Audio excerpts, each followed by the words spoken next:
Hi everybody, it's Jan from Psychic Readings with Jan. This is part 2 of a series I'm doing about summer, and I would like to just first of all thank everybody for liking and sharing my videos and for subscribing. And please remember to hit the like button and to when you subscribe, to hit the little bell so you get notifications of future readings. And thank you, everybody. I'm so new at this. I just started this, like a month ago when I posted my Suzanne Morphew video. And the reason I did that, I have a full-time store I own. It's an antique mall, so I'm pretty busy. But I started to do this because it was just like I felt so strongly about sharing what I see and what I know, only just to try to help, okay? So that's why I'm doing this. And I just really appreciate all the comments and all the interaction. I know a lot of you wanted me to go out to Tennessee to try to show them this location where I thought summer was. And I just couldn't do it this time. Maybe in the future, I can get more prepared to, I would love to be able to go out on location to pick up, and to show people what I'm seeing and to help find people. I would love to do that.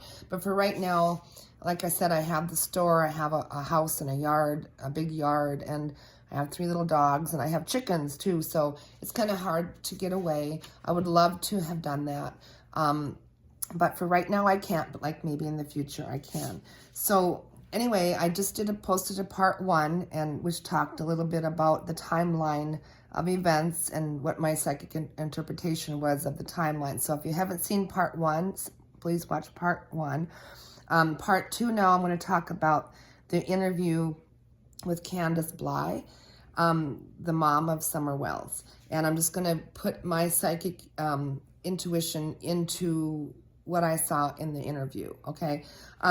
First of all, I did see some red flags, or feel some red flags. I want to just say, though, for Candace, I do believe she loves her children. I believe that she does the best she can, but I also feel like she's just coping. I mean, prior to Summer coming up missing, that she was really just coping with a lot of things, and I don't think, she wishes her life could be better in lots of ways, but I think in the meantime, she's just coping. And I do have to say, as a disclaimer, that this is my opinion, and when I come up with my feelings in my readings, that I have to say it's for entertainment purposes only, because I need to put that disclaimer in there because, we don't want to get in trouble, and we want to keep doing YouTube. So, but in my experience with when I see locations and I see things, they're usually right. I mean, every once in a while I'll get a curveball, but especially on locations, I can really tune into that. So anyway, let's get back to the interview. Let's cover it. Okay, so the first thing I noticed was it seemed very scripted and rehearsed on Candace's part. And please know I'm not criticizing her or anybody or accusing anybody of anything. I'm just going to say what I'm seeing and feeling, okay? So first of all, that, seemed scripted and rehearsed. And that could just be because, it's kind of a big deal to be on national TV. It could be she did kind of rehearse what she was going to say. But it just felt like it was more than that. It was just like, scripted almost. Okay, the other thing I noticed was the sideways glances she was giving to her husband. You can see when he's talking, she kind of gives him a sideways glance. But what I'm feeling with that is I feel a lot of contempt that she feels for him for some reason, okay? We know he had a criminal past. We know when he drinks, he's not a good, decent. A lot of people, when they drink, have different ways of acting, and I feel that when he drinks, he gets angry or impatient or accusatory, that type of thing. So that sideways glances were really telling to me that there's something she's feeling very much contempt towards her husband. And I do think that she has suffered abuse from him. I mean, obviously she did go try to get that restraining order, then she later retracted it, but and it does seem like that he is trying to get his act together, and he does seem a little clueless to me in some ways. I was feeling that there was something he doesn't know that happened that day that she hasn't told him. I just feel like he's coming across as kind of clueless. Okay, so let's see. Let's address the haircuts, because they asked him about that in the interview. And okay, so, what would be the reason someone would get their head shaved? It could have been lice. I mean, kids catch lice at school and bring it home, and before you know it, the whole family has it. It's, but it might have been that was embarrassing and they didn't want to talk about that. But the question I have then is, why was Don the only person, or the husband, the only person that didn't have his head shaved? That to me seemed weird. It's like everybody else in the whole household has a buzz cut except for the husband. That just doesn't feel right to me. So so I kind of like to rule the lice theory out. And then punishment. I can tell you this firsthand. In the 1960s, when we were growing up, my dad had a temper, and he had told my brother to cut his hair. And of course, in the 60s, the boys were growing their hair long. And my brother had this beautiful long hair down to his shoulders, and my dad got mad and upset one day because he didn't go get a haircut like he asked him to, and he actually physically held my brother down and shaved his head. And my brother was devastated. He had to wear a baseball cap to school because it definitely wasn't the style like it is now, And my dad did this in anger. And so that was what I was thinking could be the other possibility, is that, Don came home one day from work and he was angry about something, and he, held Summer down and shaved her head. But what I think is the most likely scenario, and what I feel is right, is 4 and 5-year-olds, that's about the time that they do cut their own hair, because they want to be a beautician, or they're imagining being working at a beauty shop, whatever, and they do try to cut their hair. My daughter did it when she was 5 years old, and we had to go get her a pixie cut. She had long, beautiful hair, and she cut one side short and the other side was long, so we had to go take her to the beauty shop and get a pixie cut. And that could be what happened, and that's what I feel did happen, is that Summer tried to cut her hair, and she messed it up, and so they just buzzed cut it to let it all grow out. And that's pretty much what Candace was saying. Now, Candace and Dawn did contradict themselves on the haircutting story, but I do feel like that what Candace was trying to say was right, that, the little girl had cut her own hair and messed it up, and so, they buzzed it so it all grew back one length, and then Candace did the same thing to hers so that the little girl wouldn't feel bad. To me, that feels like the truth, okay? Okay, now let's talk about the dog. And you're all going to probably say, why are you talking about the dog? Well, the dog's important.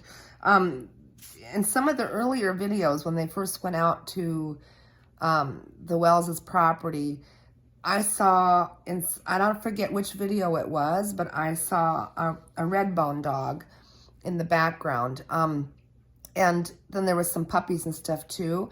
But remember in my first reading about Summer Wells, where I drew the map of the basement door and then her running around to the back of the property, and I had felt very strongly that that dog was with her, and that dog knows something about what happened to her. Now, that video I just spoke about, someone who knew Summer's mom sent a link to my video to Candace.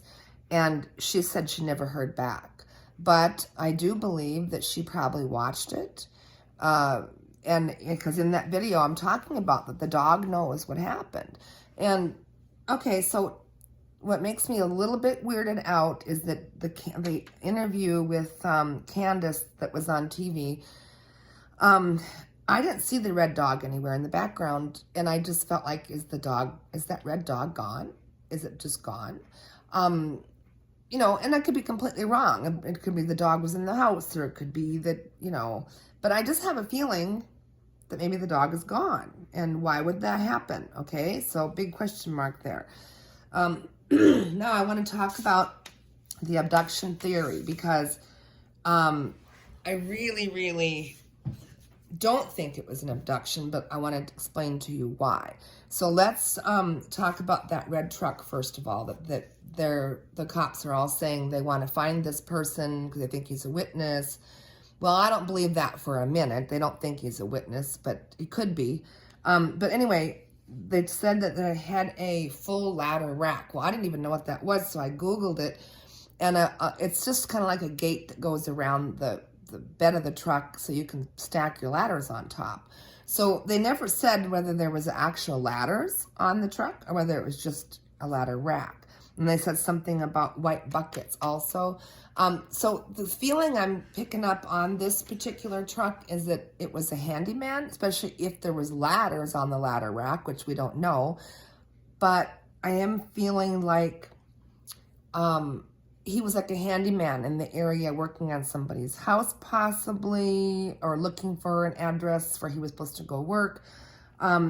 Or the other option could be because of the white buckets, and if there was no ladders, but there was white buckets, you know, that area is full of rock hounders. You know, there's arrowheads to find, there's Native American artifacts, there's a lot of rocks, gemstones you can find in that whole area.